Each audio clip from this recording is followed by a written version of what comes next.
Keep having babies, all right? We like doing these baby dedications up here. Some of y'all are like, nope, not going to happen. All right, well, invite people that are having babies then. That'll work too. You guys ready to dive into the Word this morning? So we have been in a series called Baggage. And if you remember what we've been talking about, the reality for all of us is that we all come into our faith with a certain amount of spiritual baggage. Things that have happened to us, decisions that we have made, experiences that we have had that have left us with these weak points where the enemy will infiltrate our lives and begin to attack us from this place called a spiritual stronghold. The way that the enemy most often works is through lies and deception. And today's topic is no different. Now, I was listening to a comedian the other day, and it got me thinking about the topic of bitterness. And I don't know if you've ever had this experience before, and if you're somebody that does this, please don't take offense. But have you ever gone over to somebody's house, and you get in there, and they're like, let me give you the tour? Anybody? Any tour givers in the place? Yeah? Any tour givers? Okay. You know what? I respect that, and I appreciate your heart, but I just got to tell you this. I only need to know where two things are in your house. Where's the food? Where's the bathroom? All right? That's it. If we're there for the game, show me the TV, I'm set. Like, there's nothing else in your house that I need to see. Not trying to be rude, but if you're rich or cool enough to have something I've never heard of, I'm probably going to break it anyway. So I don't want to be in that room because I don't want to be held responsible. Now, every time I've ever been given the tour, I've had this happen to me, okay? We're getting the tour of every bedroom, and it's always awkward because you walk in, they're like, here's the bedroom, and you're like, scene one, good, I like it. I mean, less clothes hanging from the ceiling than I anticipated from you, but great. Like, obviously you were cleaning just because we were coming over. And but at some point on the tour, they go, oh, well, don't go in that door. You don't want to see that. Yeah, I do. In fact, that's now the only room in the house that I actually want to see. What are you hiding? We got people tied up in there. Like, are we making things we shouldn't be making? Like, what's going on here?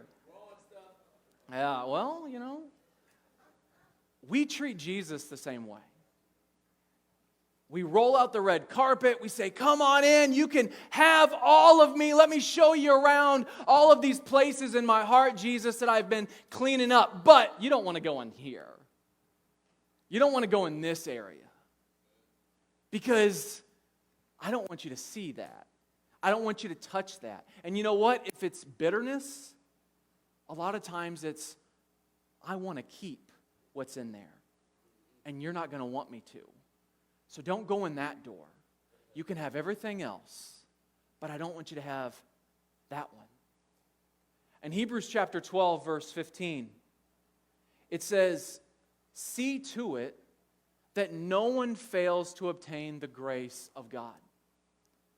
First and foremost, you are only healed, you are only set free, you are only saved through the grace of Jesus. It's nothing you can do. You can't earn it. You can't buy it. You can't make it happen. There are not enough hoops for you to jump through. It's all by the grace of Jesus. But when you experience the grace, that grace extends to every part of your life. The good, the bad, the ugly, the clean, and the dirty. Jesus wants all of it. That no root of bitterness springs up and causes trouble. And by it, many become defiled. The root of bitterness. You see, bitterness, unlike some of the other strongholds, it operates a little bit different because bitterness likes to operate below the surface. Bitterness is a weed. It's something that no matter how many times you might think that just by behavior modification you can get rid of, you don't get rid of it. So let's say that there's some bitterness in your heart towards somebody, and you know what? I guarantee, just because I'm using the word, some of you have somebody's face popping up into your head. and you're thinking about something that they've said to you or maybe done to somebody that you love and you care about, and every single time you think about that person, you just get this feeling in the pit of your stomach, and all of a sudden, all these past feelings start coming up, and maybe you even start thinking about ways that you would like to see revenge or see that person get what they deserve. And so what we try to do is, as Christians, is we're like, okay, Jesus, well, every time those thoughts come, I'm going to have some behavior modification, and I'm not going to have that, so I'm just going to not think about it, right? I'm just going to not think about it. I'm going to put it out of my mind. I'm going to stop talking about it. I'm going to stop just giving in to those feelings of revenge, those feelings of wanting to get even, of them to get what they deserve, and I'm going to take care of it. But the problem is every single time that person's name comes up, there's more leaves. And it's like they just keep springing up. No matter how much we try to change our behavior, no matter how much we try not to think about it. And we might even start establishing some big boundaries where we're just like cutting off entire big areas of life where we're not letting these people have any room in our lives. Like we're just not even going around them because we know that being around that person, these are not sharp. We know that being around that person is not good for us. And so we get our boundaries set up, but still, anytime that person's name comes up, it just pops back up, it springs back up, and every time it springs back up, it does something inside of us. Why? Well, I don't know how many of you guys have ever tried to mow dandelions. You can get rid of a dandelion for about 13 seconds. And then the next day, they're right back where they were. Why? Because there's something else at work. Because below the surface, there's this whole root system in place. Below the surface, this is what we're seeing. This is what everybody else is seeing. But below the surface, this is what's actually causing it to grow. This is what's staying constant in our lives. And so until we actually root up the source of that bitterness, it's never going to go away. And so what we want to learn this morning is how, according to God's Word, we can stop just dealing with the leaves and the branches, but we can actually get to the root so that the bitterness is gone and we are set free to live the life that Jesus wants us to live. Amen? In Proverbs 24:30, it says, I passed by the field of a lazy person, by the vineyard of a man lacking sense, and behold, it was all overgrown, grown with thorns. The ground was covered with nettles, and its stone wall was broken down. In other words, a lazy person allows the weeds to grow everywhere in their life because they're not active to get to the root of the problems. Getting rid of bitterness, getting rid of strongholds, guys, this isn't just going to happen. That's why we're taking the whole summer to talk about this series, and we keep bringing up these topics over and over and over again because a lot of us are slow to catch on to what God's trying to do in our lives. And we don't want any of you to miss this. Jesus is offering you freedom from the things that are holding you captive and holding you in place and not allowing you to move forward. And the reality of it is, as human beings, most of the time when we get hurt, we stop maturing emotionally and spiritually at the place of our hurt. So if you got hurt at 6 years old and you're still bitter by this, guess what? Emotionally and spiritually, you might still be a 6-year-old inside. You're never able to move forward because these roots hold us down like anchors. But Jesus wants to cut those off. Let me share with you a little bit about a man in the Scriptures who had some latent bitterness show up in his life. In Exodus chapter 2, verse 1, it says, Now there was a man from the house of Levi, and he went and he took as his wife a Levite woman. This woman conceived and bore a son, and when she saw that he was a fine child, she hid him for 3 months. When she could no longer hide him, she took him and put him in a basket made of bulrushes and put some really sticky stuff on it. She put the child in it, and she placed it among the reeds by the riverbank. And his sister stood at a distance to know what would be done to him. Now the daughter of Pharaoh came down to bathe at the river while her young women walked beside the river. She saw the basket among the reeds, and she sent her servant woman, and she took it. When she opened it, she saw the child, and behold, the baby was crying. She took pity on him, and she said, "This is one of the Hebrews' children." Then his sister said to the Pharaoh's daughter, "Shall I go and call for you a nurse from the Hebrew women to nurse this child for you?" And the Pharaoh's daughter said, "Yes, go." So the girl went and called the child's mother. And Pharaoh's daughter said to her, "Take this child away and nurse him for me, and I will give you your wages." So the woman took the child and nursed him. When the child grew older, she brought him to Pharaoh's daughter, and he became her son. She named him Moses, because she said, "I drew him out of the water." Now, we know the story of Moses, and we know the amazing things that God did through his life. And so you may not think of Moses as a good candidate for bitterness, but think about the elements of this story. Moses was born a slave. And not only a slave, he was born a slave under a Pharaoh who had given the order that every male child should be murdered upon birth. Every male baby was supposed to be killed. So he's born into this hostile environment without any kind of freedom, and his mom has to hide him. Well, after 3 months, it gets hard to hide a 3-month-old baby because they're starting to cry, they're getting loud, they're starting to move around, they're not as easily concealed. So, breaking a mother's heart, she does the best thing she can for her child. She creates this little boat out of a basket, and she puts her child in the midst of the Nile River and sets him afloat. Now, I have not been to the Nile, but I've heard things about it, especially thousands of years ago.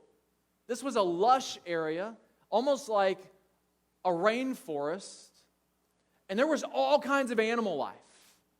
You're talking hippos, crocodiles, all kinds of animals in the water that are going to be a danger to a newborn baby. The little sister walks along the river to see what will happen to him. Because, by the way, they don't know if he's surviving this, and they want to know. So off the baby floats, guided by the hand of God, and this basket finds itself right by Pharaoh's daughter. Do you think that was a coincidence? I don't.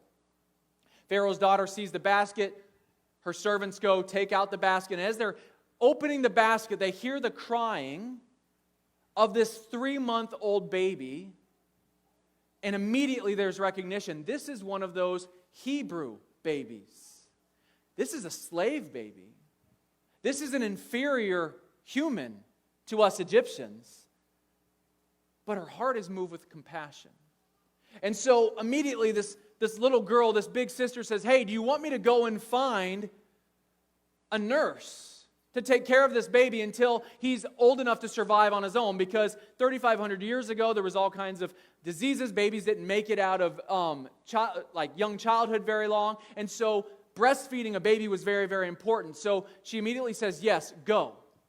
And so for the next 3, 4, 5 years, this baby is nursed by his biological mother in their biological home.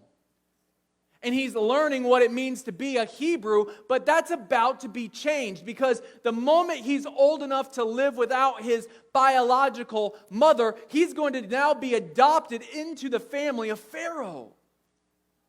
And think about this change for a 3 or 4 or 5-year-old child. Think about the heartache and the pain, the confusion that this is going to do to him. Because he's taken out of this loving home, being taught certain foundational truths about the one true God and what it means to serve Him as a family. And now he's going to live in one of the most secular, demonic serving countries and powers in the world.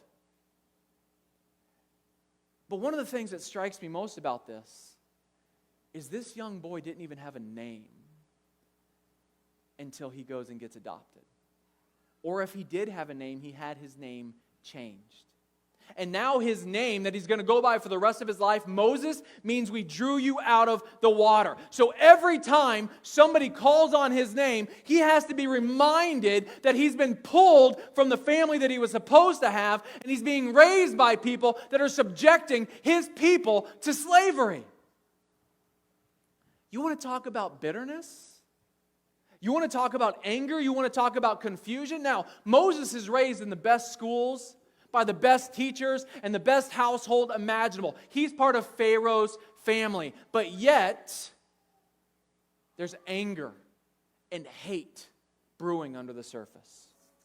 If we continue the story in verse 11, it says, one day when Moses had grown up, he went out to his people, and he looked on their burdens. And he saw an Egyptian beating a Hebrew, one of his people. He looked this way and he looked that way, and seeing no one, he struck down the Egyptian and he hid the body in the sand. When he went out the next day, behold, 2 Hebrews were struggling together. And he said to the man in the wrong, "Why do you strike your companion?" That man answered, "Who made you a prince and a judge over us? Do you mean to kill me as you killed the Egyptian?" Then Moses was afraid and thought, surely the thing is known. When Pharaoh had heard of it, he sought to kill Moses. But Moses fled from the Pharaoh and stayed in the land of Midian. And he sat down by a well. You see, the thing about bitterness is that it will often come out in ways that we don't expect, in moments that we don't expect it. Moses has grown up. He's actually, by all standards, had a pretty good life, except for the fact that his identity has been ripped and shredded and confused because he's a Hebrew. So he doesn't belong with the Egyptians, but the Egyptians are raising him while they're subjecting his people. And he's seeing this day after day after day. So one day he's out for a stroll and he sees one of these Egyptian taskmasters beating one of his people. Because no matter how far removed he gets from the Hebrews, he still knows who he truly is. And guys, this is our reality. This is why no matter how deep you dive into drugs, this is why how far you go into promiscuity, no matter how much money you make, no matter how many things you have going on in your life that everybody else might say, wow, how lucky are they? You still know who you're supposed to be. And those things cannot bring you joy or peace or contentment when you're out of place. And so bitterness takes place. And it begins to grow. And so on this particular day, do you think this is the first time Moses has seen this scenario play out? Absolutely not. He's probably seen it thousands of times. But on this day, the bitterness wells up. He can't stand it anymore, and murder takes over. And he kills this Egyptian. Well, committing that murder has consequences. Moses thinks that he's done something good by releasing this anger and by doing something on behalf of this Hebrew. But the very next day, he sees 2 Hebrews fighting. They know what's happened, and they completely disrespect him. Why? Because they don't want anything to do with this Egyptian prince, this outsider, this pretender. And so Moses has nowhere that he fits in. He no longer fits in with the Egyptians because he's not one of them, and the Hebrews don't want anything with him because he wasn't raised among them, so he flees and he runs. And guys, this is what a lot of us end up doing in our lives. We just run. We run to anywhere and to anyone who will accept us where we're at in our brokenness. And the problem with that is that if you don't run to a place of healing, you're just going to find more brokenness. And brokenness without Jesus, it just becomes more broken. The things of this world, the people of this world, they'll welcome you in, they'll hug you, they'll pat you on the back, and a lot of times they'll tell you that they accept you where you're at, except all they're going to be able to do for you is help you to get more and more broken. Moses ran away, and he got away from the situation. What he didn't realize was that he was running exactly to where he was supposed to be, where God was going to meet with him. And so this morning, if you find yourself running because of bitterness, if you find yourself running in life because the things of your past are constantly trying to catch up with you, and you can't hide from them when you're awake or when you're asleep or wherever you go, you're constantly reminded about your mistakes and the things that other people have done, and there's bitterness that's just constantly below the surface. No matter how much you try to change your thoughts, no matter how much you try to change your behavior, that bitterness is still there because the root is still in your heart. It's okay that you're running. Because Jesus is always where you're going to end up. Jesus is everywhere you're going to go. No matter how far you try to get away from your situation, Jesus is still going to be there. And if you will open your heart to Him, He can begin the work. In Ephesians chapter 4, verse 31, it says, "Let all bitterness and wrath and anger and clamor and slander be put away from you, along with all malice. Be kind to one another, tenderhearted, forgiving one another as God in Christ forgave you." Bitterness is nothing more than a resentful cynicism. You ever been around somebody that's cynical before? They just can't find anything good or anything positive, anything around them because their hearts are hard. That's what bitterness does to us. It gets us into this hard place. It creates an intense hostility towards everything and everyone. You know what the word bitter actually means? The word bitter means a mental or emotional state that corrodes and eats away. When you talk about something that tastes bitter, what are you saying? You're saying that it's sharp. Sharp like an arrow. It's pungent. It gets your attention. It's disagreeable. Sometimes it's even venomous. So you have this undesirable thing that's trying to eat away at your heart. Bitterness is a lot like fire. And if you allow bitterness to continue, it's just going to...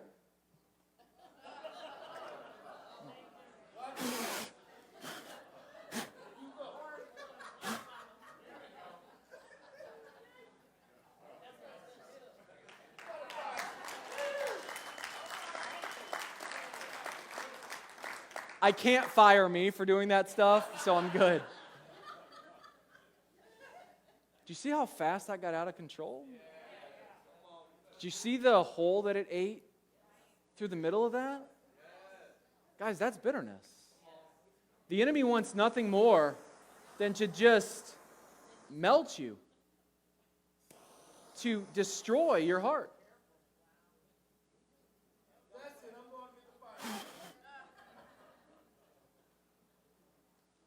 And if we leave it unchecked, pretty soon this whole thing's going to be gone. Some of you have been allowing bitterness to work in your lives for so long that your heart's almost completely eaten up and destroyed. Because this is what it does. Bitterness is so dangerous because it willfully holds on to those negative feelings. It's willful. It's doing it on purpose. A bitter heart is always ready to take offense. A bitter heart is always able to break out in anger at any moment. Do you find yourself constantly offended by people? Or let me ask you this question a different way. Are people always being offensive to you? Maybe it's not them. Maybe it's your heart. Maybe you've got some holes that have eroded and corroded and been eaten away by this bitterness in your life. And so now you're just walking around like this exposed nerve, and everything and everyone bothers you all the time because you got some stuff below the surface that hasn't ever been dealt with correctly. When we succumb to bitterness, we allow it to rule our hearts. And it becomes a stronghold that refuses reconciliation. You see, the bitter heart will receive an apology and step all over it. No apology is ever good enough for a bitter heart. No amount of recompense is ever good enough for a bitter heart. we would just rather sit back and watch people jump through hoops, knowing that they'll never be good enough to receive our pardon for their sin. And if we live this way long enough, this type of unbridled wrath and anger, it leads to this just a constant desire to fight. We're just always looking for a fight. We're always looking to get into an argument. We're always looking to disagree. We're always looking to show somebody how stupid or wrong they are because we have this constant need to fill this hole right here.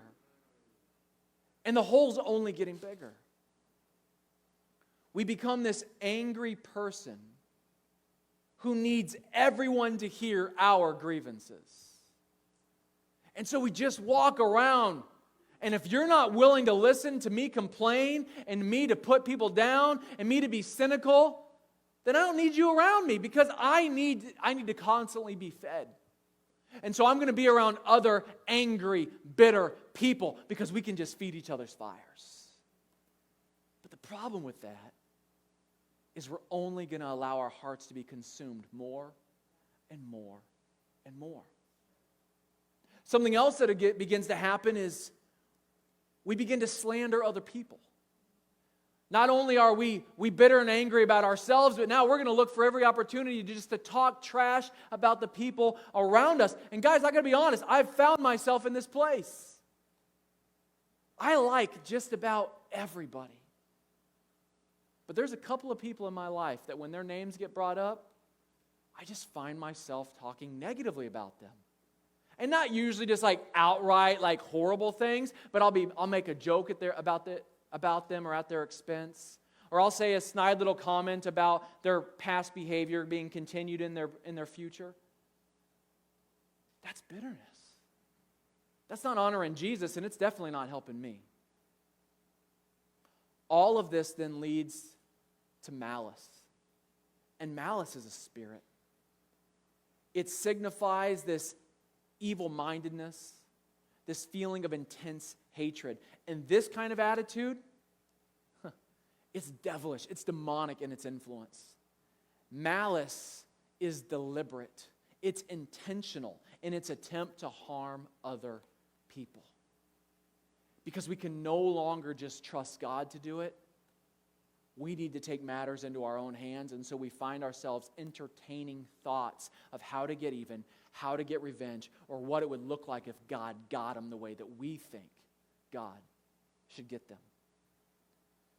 The person who is bitter is resentful. They're cold, they're harsh, they're relentless, and they are unpleasant to be around. Do you know anybody like that? Are you sometimes like that? Because you're just so angry and you just can't let it go no matter how much you try to move your thoughts somewhere else, or you count to 10, or you do any of these exercises. You just can't let it go because it's still there below the surface. The roots are intact. Well, Jesus gives us a way out. He says that for us to deal with this correctly, we need to first be kind to one another.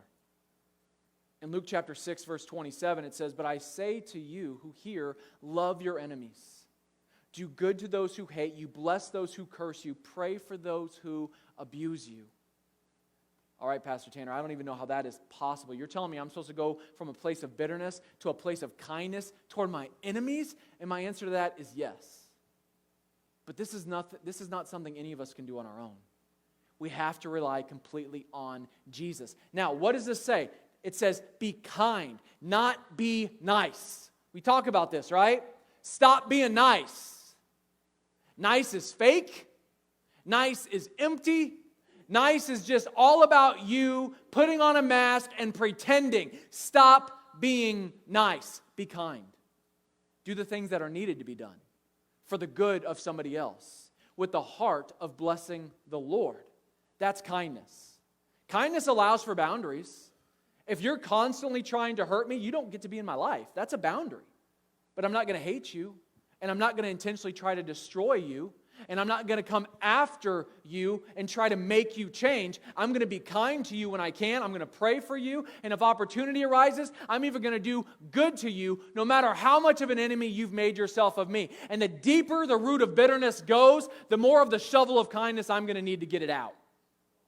So if you want to get rid of that root of bitterness, start praying for the person that you're bitter toward. And look for an opportunity to bless them. Because in the process of that, you are killing that root. You are killing it. You're taking a shovel to it over and over, and you're getting it away from where it's going to draw its source of power and its strength. The second thing that you need to do, in addition to showing kindness, is you want to be tender-hearted. What does tender-hearted mean? It means that you allow your heart to go from hard to soft. The only way that tender-heartedness works itself out correctly is through empathy. Empathy is me looking at the abuser, looking at the person who is wrong, looking at the person I'm bitter at, and saying, okay, Jesus, how did they get that screwed up? How did they get that broken to where they were able to do that thing to me or to my family or to my friend? How did they get to that place where they could actually be that evil? And Jesus, if we'll allow Him, will begin to show us a broken childhood, their own abuse, their own abusers, their own pain, their own suffering, their own neglect, and all of a sudden we will begin to get this picture of why they are the way they are. That does not make up for what they have done. That does not make it okay, but it makes us able to say, I forgive you, because you're just as human as I am. And your pain is the source of the pain that you have caused in my life. And that brings us to the final part of this equation. Forgiveness. In Colossians chapter 3:13, it says, bearing with one another. You know what that means, to bear with one another? It means to put up with a lot of nonsense and a lot of garbage and a lot of frustration. If one has a complaint against another, forgiving each other, as the Lord has forgiven you, so you must forgive. That's the bottom line for us, guys. Jesus says, I went to the greatest lengths imaginable to forgive you. You have no excuse not to forgive somebody else. There is nothing that somebody has done to us that Jesus did not experience on that cross. We have no way to say to Jesus, I know more hurt and pain than you ever have. No, Jesus has experienced all of it. He took it all upon Himself. And so He's able in the moment to give us the strength to say, okay, Jesus, you let it go, I can let it go. And the reason why Jesus wants to get that root of bitterness out of your life is because He wants you to be free. Because it's holding you captive. Your bitterness isn't hurting them. Your bitterness isn't controlling them. Chances are they're not even aware of it. And if they are, they may not even care. The only person in the net is you, and Jesus wants to cut the net. It's going to keep popping up. It's going to keep showing up, and every time it does, it's going to bring defilement to your heart, to your life, to your relationships, and to your connection with Jesus. So, my encouragement to you this morning is to acknowledge the bitterness that's there. Stop pretending like it doesn't exist. You know what? Two of the words that make up one of the greatest lies that any Christian ever says. You know what they are? I'm okay. I'm okay. I'm fine. Not me. 2 words. Huge lie. Keeps the root in place. It's okay this morning to be honest with yourself and to be honest with Jesus if you're not okay. If you've got some bitterness. This morning, I was on my Sunday morning walk, doing my final prep for this morning, and I was having to have a real honest time with the Lord about some bitterness that still exists in my heart. That's getting in the way of my soul prospering. Because it's there. And I'm willing to bet some of you guys are feeling that same way. Would you please stand with me this morning?